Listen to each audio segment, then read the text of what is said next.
Olá pessoal, aqui é o Fábio da Boson Treinamentos e neste vídeo vamos falar sobre o protocolo FTP em continuação às nossas aulas de redes de computadores. Bom, nós já tivemos várias aulas aqui no canal falando sobre protocolos de rede variados, como por exemplo o protocolo TCP, UDP, protocolo IP, DNS, DHCP e muitos outros. E nesse vídeo eu vou fazer uma rápida introdução a mais um protocolo de rede, o protocolo FTP, cuja sigla significa File Transfer Protocol, que diz muito sobre a função deste protocolo. Protocolo de transferência de arquivos. Como o próprio nome diz, é um protocolo que é utilizado para efetuar a transferência de arquivos entre dois computadores, ou entre dois hosts, é um cliente e um servidor. E o protocolo FTP baseado em conexão IP usando TCP. O FTP é um protocolo antigo, foi desenvolvido lá no final, em meados para o final dos anos 70, para ser usado em redes TCP/IP para efetuar compartilhamento de arquivos. Tá? Não só TCP/IP, mas também para outros tipos de redes mais antigas. É um protocolo da camada de aplicação da pilha TCP/IP e seu RFC é o 959. Então você pode ver toda a documentação técnica do FTP consultando o RFC 959. A gente tem no canal aqui da Boson um vídeo explicando o que é o RFC, se você ficou na dúvida a respeito dessa sigla. O FTP é um protocolo bastante utilizado para fazer a transferência de arquivos entre computadores dentro de redes locais e também entre máquinas clientes e a internet. A gente encontra aplicações do FTP, por exemplo, para subir os arquivos de websites, tá? Quando você quer publicar o website na internet, ou para você fazer download, por exemplo, de imagens ISO ou de outros arquivos disponibilizados em alguns sites específicos. Vamos supor, vou baixar a imagem ISO de uma distribuição Linux. Bem provável que eu consiga baixá-la via FTP. E o FTP é um protocolo interessante porque ele utiliza duas portas de comunicação para operar. Ele utiliza a conexão de dados e de controle separadamente. Então uma porta para trafegar os dados efetivamente que você quer transferir e uma outra porta para trafegar informações de controle a respeito desses dados. As portas de comunicação usadas são as portas 20 e 21 por padrão. Obviamente essas portas podem ser alteradas se você configurar o servidor para tal, mas por padrão são as portas 20 e 21. Os dados em si são transferidos na porta 20 e a porta 21 é a que transmite as informações de controle. Tá? E o protocolo FTP funciona de forma bem simples, baseado na arquitetura cliente-servidor. Você vai ter um servidor FTP, que é a máquina que possui os arquivos para transferência, e o cliente FTP, que é a máquina que quer se conectar ao servidor para requisitar esses arquivos. Ou então é a máquina que quer colocar arquivos no servidor. E isso é feito através da rede. Então dados porta 20, controle porta 21, comunicação bidirecional. Aqui nessa ilustração a gente pode ver o cliente FTP se comunicando com o servidor FTP através de uma rede qualquer, pode ser a internet, por exemplo. E o FTP ele permite que a comunicação ela seja autenticada. Então os clientes eles podem se autenticar utilizando aquele famoso par usuário e senha, nome de usuário e senha, desde que configurado no servidor. Mas também é possível utilizar um esquema chamado de conexão anônima, se estiver configurado no servidor, que permite que você se conecte sem a necessidade de utilizar uma senha, ou pelo menos uma senha real. Mas para frente eu vou falar um pouquinho sobre a conexão anônima. De qualquer forma, é possível proteger o usuário e a senha utilizando o esquema SSL, tá? Na forma do protocolo FTPS ou então SFTP. Existem vários protocolos que são derivados ou baseados no FTP e que trazem um nível de segurança maior, porque o FTP em si não é um protocolo efetivamente seguro. Tá? É um protocolo que, por exemplo, pode trafegar seu usuário e sua senha na forma de texto claro, o que não é bom porque se alguém rastrear a sua rede, capturando pacotes, eventualmente vai conseguir acesso ao servidor FTP. Claro que isso só vai fazer diferença mesmo se for um servidor interno na sua empresa que tem informações que são importantes. Tá? Um servidor na internet para download de arquivos, por exemplo, que não use senha, tanto faz esse nível de segurança para o FTP. O FTP também trabalha com modos de conexão. Então uma outra característica interessante que você precisa conhecer sobre o FTP é que ele usa modos de conexão, que é a forma como a gente determina a conexão de dados, como ela é estabelecida. Tá?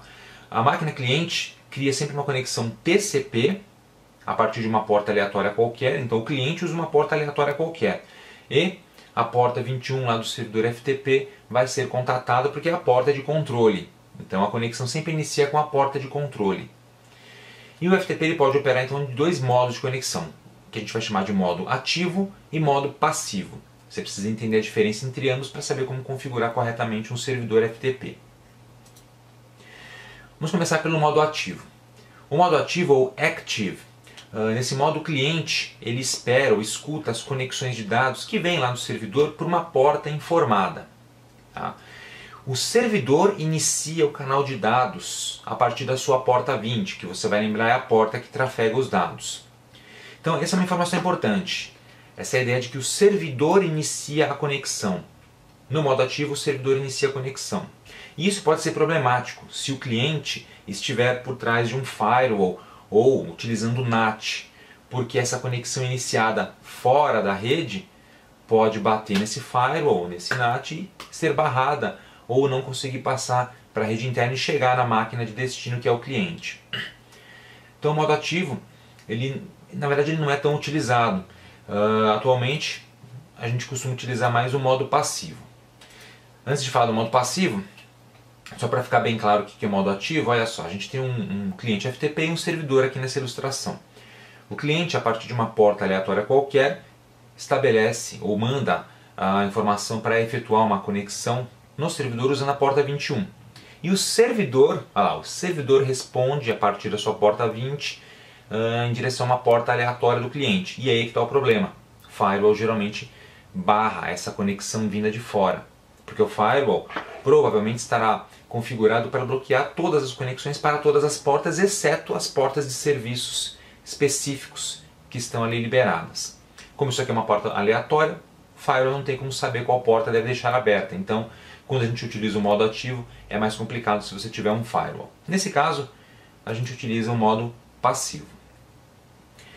No modo passivo, o cliente ele vai utilizar a mesma conexão de controle, a porta 21, para enviar um comandinho específico, um comando chamado PASV, abreviação de Passive, para o servidor, e aí ele vai receber por essa mesma conexão uma resposta. E essa resposta é o endereço IP e um número de porta, também aleatórios, que o servidor vai fornecer para o cliente para usar como comunicação, como canal de dados. E aí o cliente vai iniciar uma conexão nesse IP e nessa porta para abrir o canal de dados para poder fazer a transferência dos arquivos. Então, geralmente quando o cliente não consegue receber a conexão TCP de entrada, que é muito comum, a gente utiliza o modo passivo, porque aí o cliente inicia a conexão TCP com o servidor para poder receber os arquivos. E aí você vai olhar aqui na nossa ilustração para entender direitinho a diferença entre o modo ativo e o passivo. No modo passivo, o cliente, assim como no modo ativo, inicia a comunicação a partir de uma porta aleatória se comunicando com a porta 21 do servidor, só que o servidor responde por essa mesma porta e aí a gente tem uma conexão aberta, então ele consegue responder informando qual porta deve ser usada, qual porta aleatória deve ser usada para o cliente poder trafegar dados. E aí o cliente, usando uma outra porta aleatória diferente, de número aleatório diferente, ele inicia outro canal de comunicação com essa porta do servidor. E aí o servidor consegue responder por essa porta, porque aí o firewall vai deixar os dados trafegarem. Afinal de contas, a conexão se iniciou internamente, no cliente, e não veio de fora a partir do servidor. Tá? Então, essa é a ideia dos modos ativo e passivo no FTP. Na hora de configurar, você pode configurar o servidor para usar o modo ativo ou passivo, tá? Fica ao seu critério, mas você tem que levar em consideração como os clientes vão se conectar ao seu servidor, de onde eles vão se conectar, tá? Para determinar se é interessante usar o modo passivo, ativo, qual dos dois modos serão utilizados. Além disso, a gente também tem uma outra ideia interessante no FTP, que é o modo de transferência ou modo de representação de dados. Quando os dados são transferidos a partir do canal de dados, a gente tem dois tipos principais para representar essa informação. Ou seja, como que a informação efetivamente é codificada para ser enviada numa conexão FTP.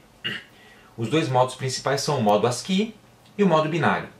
O modo ASCII é usado para o envio de informações de texto. Tá?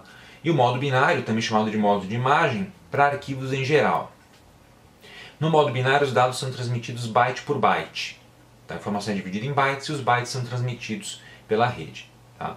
Sempre que você quiser transmitir qualquer tipo de arquivo, por exemplo, imagem, texto, pode ser texto também, som, música, vídeo, imagem ISO, né, de sistema operacional, utilize o modo binário. Tá? O modo binário é o mais indicado. Além disso, além desses dois modos de transferência, a gente também tem existem outros modos de representação disponíveis, que nem sempre vão estar disponíveis nos softwares que você usar, vai depender do software que está sendo empregado, mas eles existem no FTP, que são os modos EBCDIC e o modo local. O EBCDIC é o modo de texto, também assim como o modo ASCII, só que ele é usado quando os hosts utilizam um conjunto de caracteres EBCDIC, tá? Que é um conjunto de caracteres diferente do ASCII.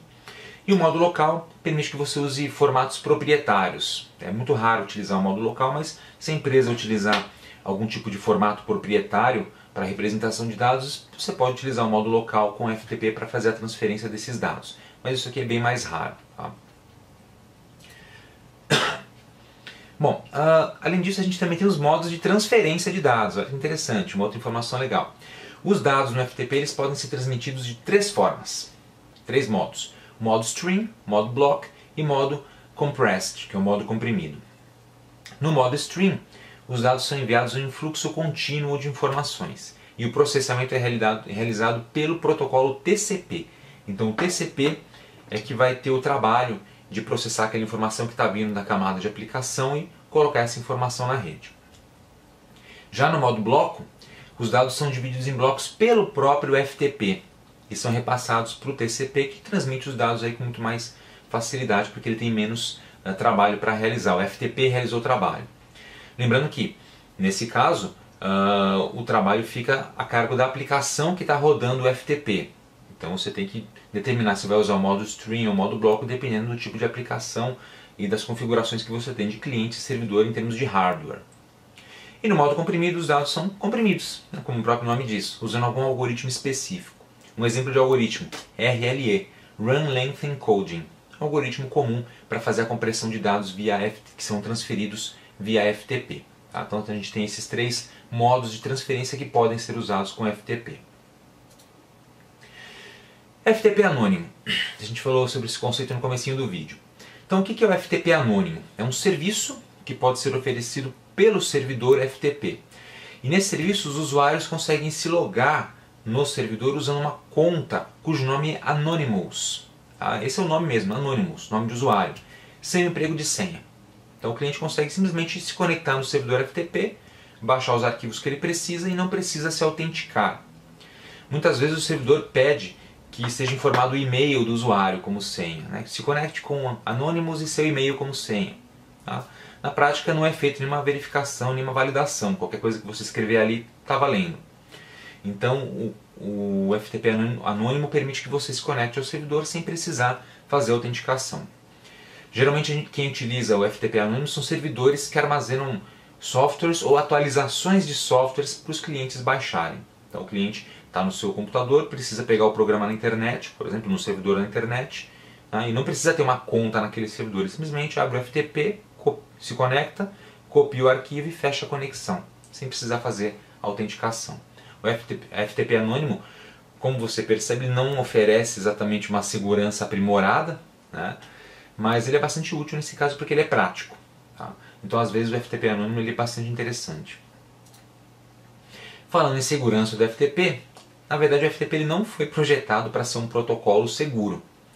Ele está sujeito a vários tipos de ataques. Uma pesquisa rápida no Google e você vai descobrir um monte de tipos de ataques diferentes que podem ser realizados sobre o FTP. Ataque de força bruta, captura de pacotes, né? Ataques de spoofing e outros tipos de ataques. Além disso, por padrão, o FTP não criptografa os dados que são transmitidos, incluindo os nomes de usuários e senhas. Então tem que tomar cuidado quando você usa o FTP. Existem reimplementações do FTP, ou seja, protocolos derivados do FTP que agregam uma segurança muito mais aprimorada e aí você vai ter criptografia, vai ter proteção dos dados, etc. Tá?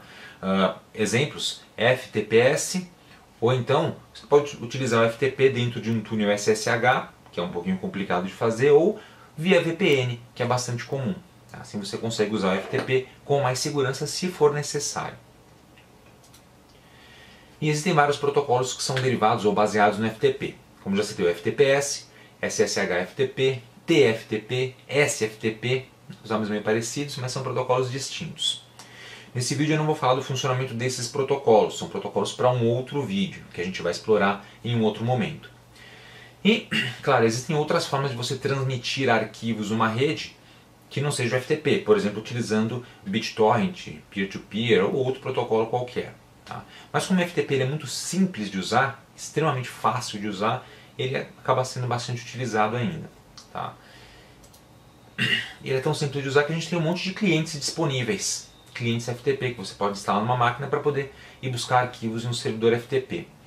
Então o cliente FTP é o software que se conecta ao servidor e faz a requisição de arquivos ou envia arquivos para o servidor se o servidor aceitar receber arquivos das máquinas cliente.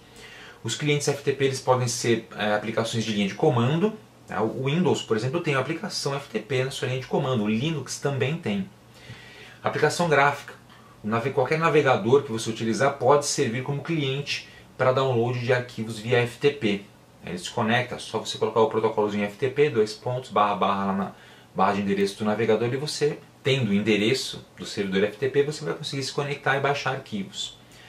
E você pode ter aplicações gráficas instaladas na máquina, que vão ter aí mais funcionalidades. Por exemplo, o envio de arquivos da sua máquina para o servidor. Como exemplo aí, a gente tem o FileZilla, que é um cliente FTP extremamente utilizado, tá? Que roda no Windows, por exemplo. Eu tenho ele aqui inclusive sendo executado. Ó. Esse aqui é o FileZilla, um cliente de FTP. Tá? Ele é muito simples de usar. Coloca o endereço do host, né, que é o servidor FTP no caso, a máquina que vai servir como servidor FTP, preenche o nome de usuário e a senha e o número da porta que vai ser usado. Se você já em branco, ele vai usar a porta padrão 21, porta de controle. Aqui no momento, eu tenho, por exemplo, um celular conectado à rede que está com uma aplicação de servidor FTP habilitada. Então eu consigo acessar esse celular via FTP. Tá? Ele está usando o IP 192.168.106 e a porta que ele usa é uma porta diferente, a porta 3721. Então eu vou clicar aqui em conexão rápida para a gente se conectar só para ver como é que é a conexão via FTP. Olha lá, prontinho. Aqui ele mostra aqui algumas mensagens, conectando nesse endereço, nessa porta, com esse socket, estabeleceu a conexão. Aqui ele fala que o servidor não tem segurança, não suporta FTP sobre TLS, tanto é que eu não coloquei usuário nem senha, conexão anônima. Obtendo lista de pastas, listagem bem sucedida. E aqui ó, do lado direito aparece a lista de pastas do celular. Então, se eu quiser, por exemplo, entrar na pastinha de música e fazer o upload de uma música, basta vir aqui do lado esquerdo, que é o meu computador local, botão direito e mandar fazer o upload. Da mesma forma, do lado de lá, com o botão direito eu consigo baixar o arquivo, ou seja, eu consigo, usando esse tipo de aplicação, transmitir arquivos da máquina para o servidor ou do servidor para a máquina. Tá bom? Para finalizar, eu vou clicar aqui, usando o FileZilla ainda, eu vou clicar em editar, configurações. E a gente tem acesso a essa telinha de configurações que mostra algumas das coisinhas que a gente estudou aqui no vídeo.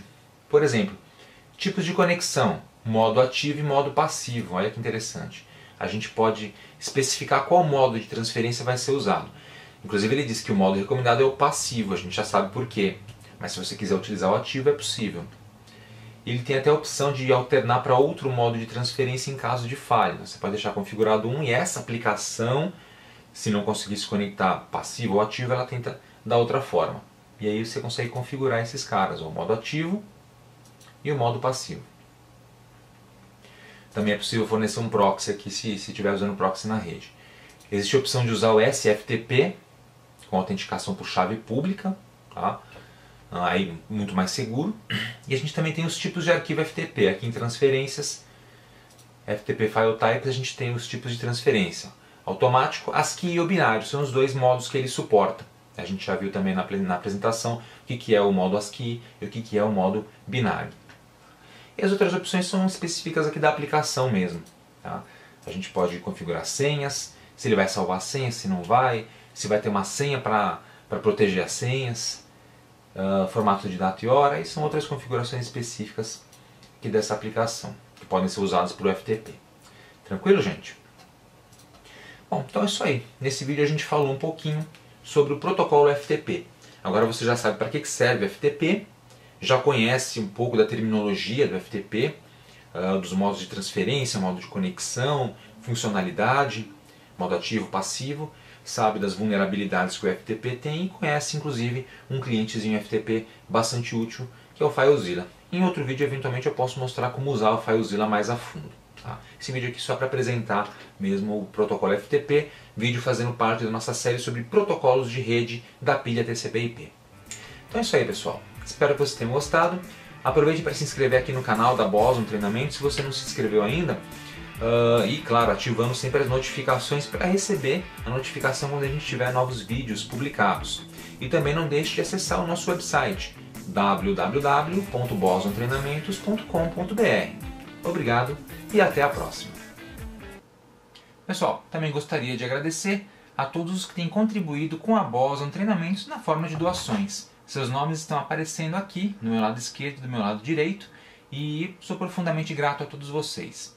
E se você quiser contribuir com a Boson Treinamentos, pode nos fazer uma doação via PayPal ou então com o nosso projeto no Kikante. Aqui embaixo na descrição do vídeo nós temos os links para que você possa fazer a sua contribuição. É isso aí. Muito obrigado, pessoal, e até mais.